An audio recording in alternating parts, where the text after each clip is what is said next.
Hi, welcome to Aadiya's vibes. ഞാൻ വന്നിരിക്കുന്നത് ഞങ്ങളെ തിരുവോണത്തിൻ്റെ ഒരു വ്ളോഗുമായിട്ടാണ്.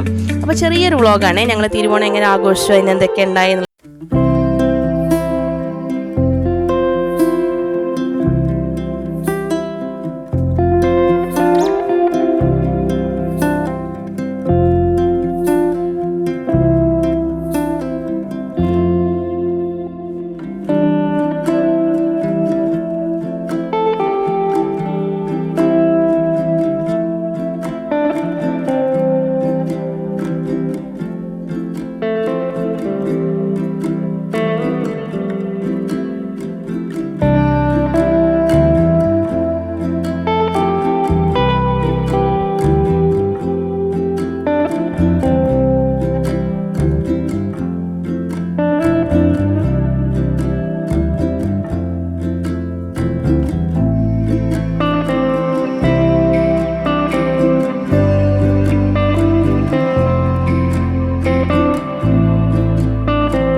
അപ്പോൾ നമ്മൾ ചെയ്യാൻ പോകുന്ന ഒരു പരിപ്പ് പായസമാണ്. ചെറുപയർ പരിപ്പ് പായസമാണ് ഞാൻ ഉണ്ടാക്കുന്നത്.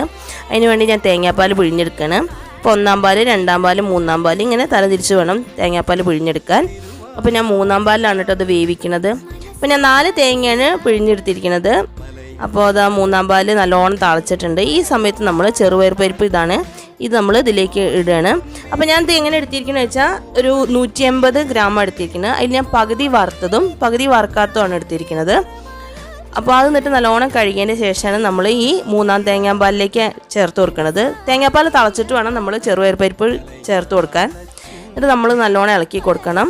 ഈ സമയത്ത് ഇത് നല്ലോണം വെന്ത് തരുന്ന സമയം കൊണ്ട് നമുക്ക് ശർക്കരപ്പാനി ഉണ്ടാക്കാം. അതിന് ഞാൻ 6 അച്ച് ശർക്കരയാണ് എടുത്തിട്ടുണ്ടായിരുന്നത്.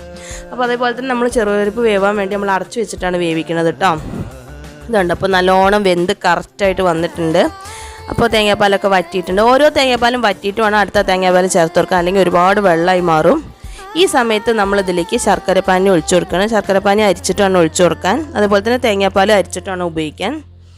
ഇനി നമ്മളിത് നല്ലോണം ഇളക്കി കൊടുക്കുക. നല്ലോണം എന്നിട്ട് വറ്റിച്ചെടുക്കണം. ഈ ശർക്കരപ്പാനി ഇതിൽ നല്ലോണം ചേർന്ന് വരണം. അപ്പോൾ അതുവരെ ഒന്ന് വറ്റിച്ചെടുക്കാം നമുക്ക്. വറ്റിയതിൻ്റെ ശേഷം നമുക്കിതിലേക്ക് 2-ാം തേങ്ങാപ്പാലാണ് ഒഴിക്കുന്നത് ഞാൻ. അപ്പോൾ അതും ഞാൻ അരിച്ചിട്ടാണ് ഒഴിക്കുന്നത്. ചെറിയ തേങ്ങേൻ്റെ പൊട്ടോ അല്ലെങ്കിൽ എന്തെങ്കിലും ഉണ്ടോ എന്ന് എഴുതിയിട്ടാണ് അരിച്ചൊഴിക്കുന്നത്. ഇത് നല്ലോണം ഇളക്കി നല്ലോണം തിളച്ച് വരണം. ഇത് കുറുകണ്ട, ഒന്ന് നല്ലോണം തിളച്ചാൽ മതി. വല്ലാതെ കുറുകേണ്ട ആവശ്യമില്ല. കാരണം ഈ ഒരു കട്ടിയായിരിക്കും നമ്മൾ പായസം ഉണ്ടാവുക.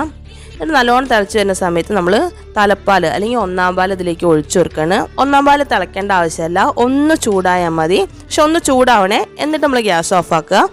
അപ്പോൾ നമ്മൾ പായസം റെഡി ആയിട്ടുണ്ട്. എന്നിട്ട് നമുക്ക് അവസാനം ഇതിലേക്ക് നെയ്യിൽ അണ്ടിപ്പരിപ്പും മുന്തിരിയും ഞാൻ വറുത്തിട്ടിട്ടുണ്ട്. അപ്പോൾ നമ്മൾ ചെറുപയർ പരിപ്പ് പായസം റെഡി ആയിട്ടുണ്ട്. വളരെ ഈസി ആയിട്ടും സിമ്പിളായിട്ട് ഉണ്ടാകാൻ പറ്റുന്ന ഒന്നാണ് ചെറുപയർ പരിപ്പ് പായസം. പക്ഷേ തേങ്ങാപ്പാൽ ഉണ്ടെങ്കിൽ വളരെ സിമ്പിളായിട്ട് ഉണ്ടാക്കാൻ പറ്റുന്ന ഒരു സംഭവം. തേങ്ങാപ്പാൽ പിഴിയുന്നത് മാത്രമേ ഇതിലൊരു ബുദ്ധിമുട്ടായിട്ടുള്ളൂ. അപ്പോൾ നിങ്ങൾക്ക് ഇഷ്ടപ്പെട്ട് കഴിഞ്ഞാൽ നിങ്ങൾ ലൈക്ക് ചെയ്യാനും ഷെയർ ചെയ്യാനും സബ്സ്ക്രൈബ് ചെയ്യാനും അതോടൊപ്പം തന്നെ ആ ബെൽ ബട്ടൺ അമർത്താനും മറക്കരുതേ. അപ്പോൾ വീണ്ടും കാണുന്നതായിരിക്കും. ബൈ.